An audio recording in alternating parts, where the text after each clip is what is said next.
आज seismic analysis करेंगे। Seismic analysis में हम लोग अर्थक्वेक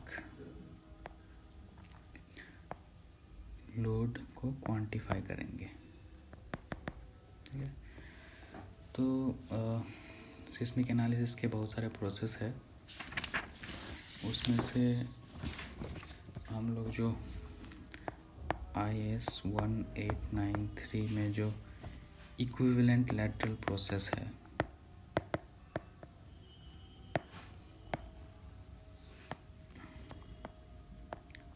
लैटरल फोर्स मेथड, इसको यूज़ करेंगे हम लोग।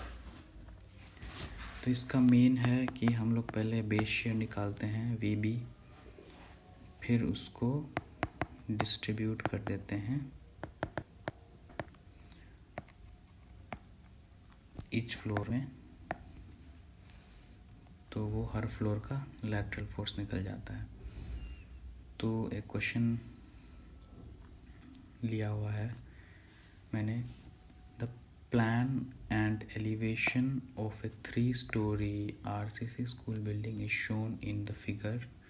The building is located in seismic zone 5. The type of the soil encountered is medium stiff soil, or to a building. It is proposed to design the building with a special moment resisting frame. The intensity of dead load 10 kN meter per square, and the floors are catered to an imposed load of 3 kN per meter square. The design seismic load on the structure. Determine the design seismic load on the structure by static analysis. Static analysis मतलब इसी process को हम लोग static analysis बोलते हैं। This process is also known as static analysis. Okay, तो इसके लिए सबसे पहले जैसे मैंने बोला कि पहले VB निकालते हैं हम लोग। VB का फॉर्मूला है AH × W, जो कि कोड बुक में दिया हुआ है IS 1893 में। तो उसके लिए फिर हमें पहले AH निकालना पड़ेगा और W निकालना पड़ेगा। तो AH का फर्दर फॉर्मूला है Z/2 × I × SA/G/R। तो इसमें Z है जोन फैक्टर, जो दिया हुआ है IS 1893 टेबल नंबर 3 में। I है इम्पोर्टेंस फैक्टर, जो दिया हुआ है टेबल नंबर इम्पोर्टेंस फैक्टर जो दिया हुआ है टेबल नंबर 8 में। SA/G, इसको निकालने के लिए पहले हम लोग को निकालना पड़ेगा टाइम पीरियड TA। ठीक है, TA जो दिया हुआ है पेज 21 में। तो TA दिया हुआ है पेज 21 में, और SA/G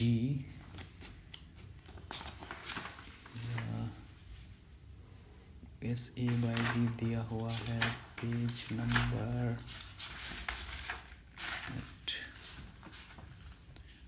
पेज 9 में।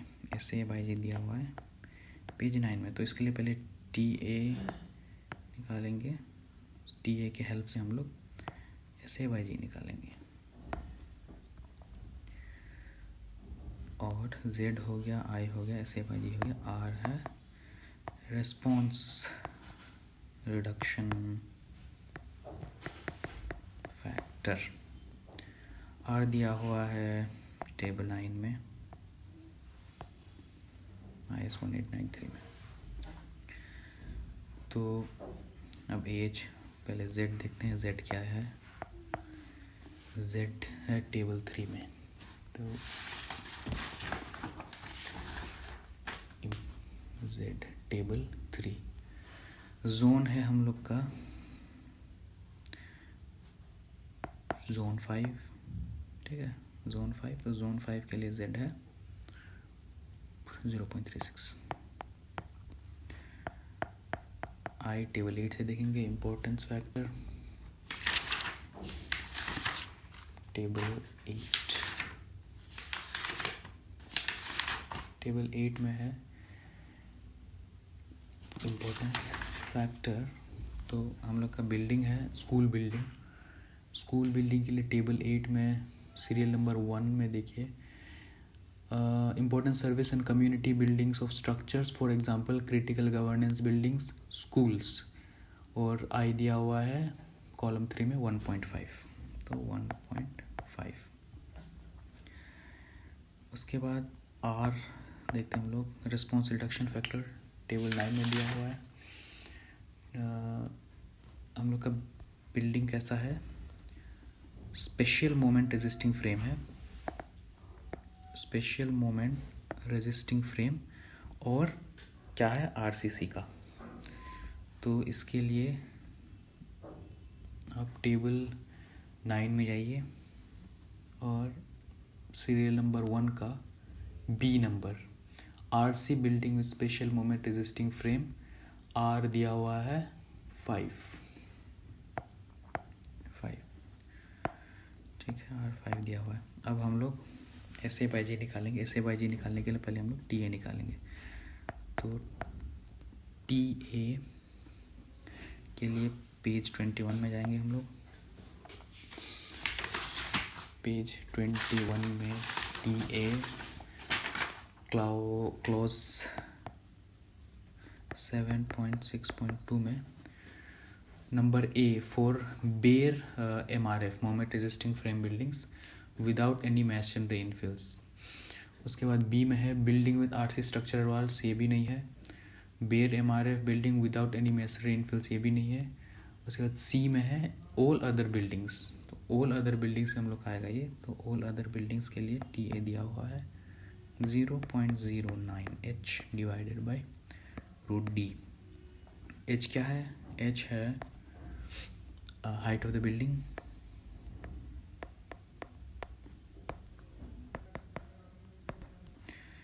और सॉरी D है base dimension at plinth level, ठीक है, प्लिंथ लेवल। तो TA निकाल लेते हैं हम लोग। TA हो जाएगा 0.09, H है H पूरा ये H है, तो H हो जाएगा 3.5 प्लस 3.5 प्लस 3.5, ये हो जाएगा 10.5 divided by √D। Base dimension है क्योंकि सिमेट्रिकल बिल्डिंग है, तो इधर भी 8 है, इधर भी 8 है, ये हो जाएगा 8। तो हम लोग TA का वैल्यू आएगा 0.334 सेकेंड्स, टाइम पीरियड है तो सेकेंड्स में आया। अब TA आ गया। अब TA के हेल्प से हम लोग निकालेंगे SA/G। तो SA/G निकालने के लिए जैसे यहाँ पे लिखा था पेज 9 में चलते हैं। Page 9 IS 1893,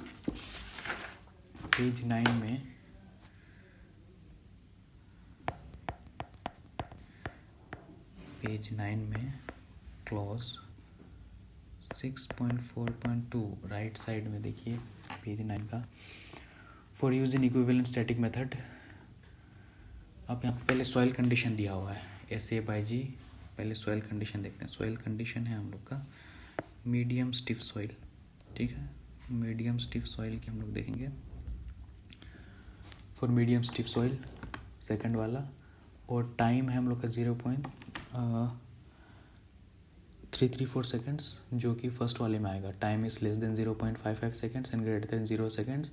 for medium stiff soils 2.5 लेंगे। कितना आया 2.5। अब सारे वैल्यूज आ गए, इसको डाल देंगे हम लोग एज के फॉर्मूला में, जो कि है Z/2 I SA/G/R। Z है हम लोग का यहाँ z कितना निकला था 0.36 2 इम्पोर्टेंस फैक्टर है 1.5 SA by 2.5 divided by response reduction factor 5 निकला है R, तो इसका वैल्यू आ गया 0.135। ठीक है, अब हमने H निकाल लिया, अब हमें निकालना होगा W। W क्या है? summation of WI, where WI is weight of each floor, W होगा total weight। तो देखते हैं हम लोग एरिया क्या है हम लोग का, एरिया फ्लोर एरिया है, टोटल फ्लोर एरिया है 8 × 8 = 4 मीटर स्क्वायर। ओके, और हम लोग का डेड लोड है 10 kilo newton per metre square, और क्वेश्चन में इम्पोज लोड भी दिया हुआ है, impose load equals to 3 kilo newton per metre square. ठीक है, अब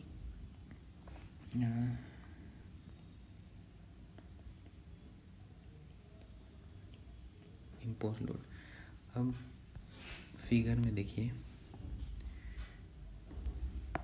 ये वाला फ्लोर के ऊपर कोई लोड नहीं है, बस वाला और ये वाले फ्लोर के ऊपर लोड है, तो इम्पोज लोड बस 2 फ्लोर में आएगा, ये टॉप फ्लोर में इम्पोज लोड नहीं आएगा। तो हम लोग यहाँ पे वेट निकालते हैं। अब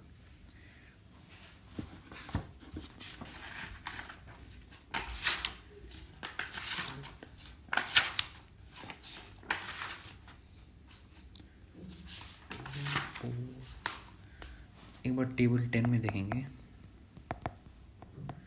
टेबल 10 पेज 20 में दिया हुआ है percentage of impose load to be considered in calculation of seismic weight. कितना परसेंटेज ऑफ इम्पोज लोड हम लोग कंसिडर करेंगे सिस्मिक वेट कैलकुलेट करने के लिए। अब नंबर 1 दिया हुआ अप टू एंड इंक्लूडिंग 3 के लिए 25% कैलकुलेट कंसिडर करेंगे, तो 25% हम लोग इम्पोज लोड कैलकुलेट करेंगे। ठीक है, तो पहले हम लोग W1 for single floor weight calculate करते हैं। सिंगल फ्लोर के लिए होगा एरिया 64 है into 10 kilo newton per metre square, plus हम लोग को नीचे वाले फ्लोर के लिए इम्पोज लोड 25% लेना है, तो ये हो जाएगा 0.25 25% इम्पोज लोड का इंटू 3, तो ये हो जाएगा नीचे वाले फ्लोर के लिए 688 किलो न्यूटन। उसके बाद सेकंड वाले फ्लोर के लिए भी सेम होगा, क्योंकि उसमें भी इम्पोज लोड लगेगा 688 किलो न्यूटन। टॉप फ्लोर क्योंकि इम्पोज लोड नहीं होगा तो बस 64 डेड लोड लगेगा 640 kilo Newton. Floor in the sense हम इसको फ्लोर कंसीडर कर रहे हैं, ये ग्राउंड हो गया, ये सेकंड वाला और ये थर्ड वाला। ठीक है, तो हम लोग का टोटल वेट निकल गया समेशन ऑफ ऑल 3, ये निकल गया 2016 किलो न्यूटन। अब मेरा डबल निकल गया और एज तो निकल ही गया था 0.135। अब इसको हम VB वाला फॉर्मूला में डाल देंगे 0.135। VB वाला फॉर्मूला था H इंटू W, 2016, ये वैल्यू निकल के आएगा 272.16 किलो न्यूटन। ये टोटल शेयर है। अब इसको हमें ईच लेवल में डिस्ट्रीब्यूट करना है, तो ईच लेवल में डिस्ट्रीब्यूट करने के लिए एक फॉर्मूला है जो कि है पेज नंबर 23 में कोड बुक में फॉर्मूला दिया हुआ है QI = WIHI square by WIHI का समेशन इनटू पेज शेयर। तो WI क्या है? Weight at each floor. HI है height of that floor from the ground, ठीक है। और क्यू आई क्या है, डिज़ाइन लैटरल फोर्स जो हम लोग डिज़ाइन करें ईच फ्लोर के लिए। ये तो टोटल, ये वी भी टोटल लैटरल फोर्स है, Q I for each individual floor के लिए हम लोग डिस्ट्रीब्यूट करके निकालेंगे। तो इसके लिए हमें ड्रॉ करना पड़ेगा एक छोटा सा टेबल।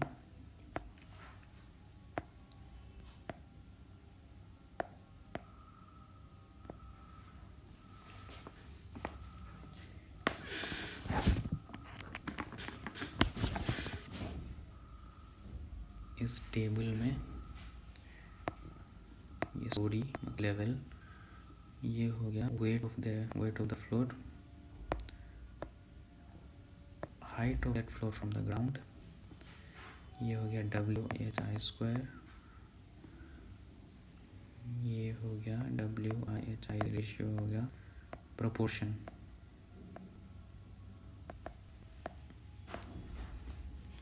और ये निकल जाएगा Q। तो हम लोग थर्ड स्टोरी से शुरू करते हैं। उसका वेट कितना निकला था 640, हाइट क्या है 10 metres, 10.5 metres from the ground. तो WI/HI² निकल जाएगा 640 इंटू 10.5 का स्क्वायर। इसी तरह सेकेंड फ्लोर के लिए 688, हाइट क्या है मीटर्स, ये निकल जाएगा 33712। फर्स्ट के लिए है 68, हाइट है 5 और 8428। अब इसका समेशन निकाल लेंगे हम लोग।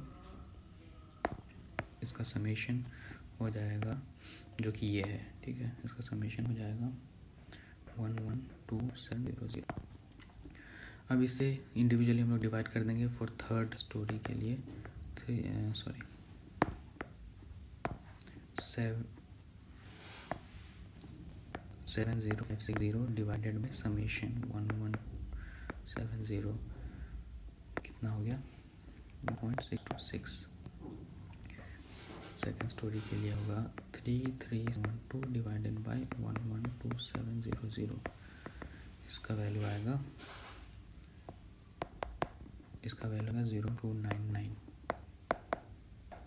For first story 8428 divided by 112700, इसका वैल्यू आएगा 0.0748। अब Q निकालने के लिए इसको EB से मल्टीप्लाई कर देंगे। पहले वाले का आएगा 170.37, सेकेंड वाले का आएगा 80.38 और 20.41। ये होगा डिस्ट्रीब्यूटेड लैटरल फोर्स। इसको डायग्राम के थ्रू रिप्रेजेंट कर देंगे। ये हमारा स्ट्रक्चर है।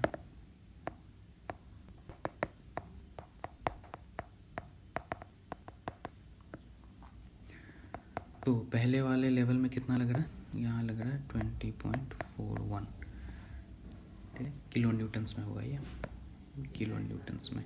सेकंड वाले फ्लोर में लग रहा है 81.38 किलो न्यूटन, थर्ड वाले में लग रहा है 170.37 किलो न्यूटन। तो ये हम लोग का एक बार डिवाइस कर लेते हैं। तो लैटरल फोर्स के हमें रेशियो निकालना पड़ता है VB, ठीक है, V निकालना पड़ता है। उसके लिए हमें चाहिए AH और W। AH का फॉर्मूला ये है, इसमें Z चाहिए जो फैक्टर टेबल 3 में दिया हुआ है, I इंपॉर्टेंस फैक्टर टेबल 8 में दिया हुआ है। SAY/G के लिए T निकालना पड़ता है, टाइम पीरियड, जो कि पेज 21 में दिया हुआ है। उससे हम TA निकालेंगे। फिर पेज 9 में TA के हेल्प से और सॉइल कंडीशन के हेल्प से हम लोग SAY/G निकालेंगे। और R दिया हुआ है, रिस्पॉन्स रिडक्शन फैक्टर टेबल 9 में दिया हुआ है। तो हमने सब निकाल लिया। उसके बाद TA के लिए हम लोग क्लोज 1.62 में 3 फार्मूला दिया हुआ है अकॉर्डिंग टू आवर नीड।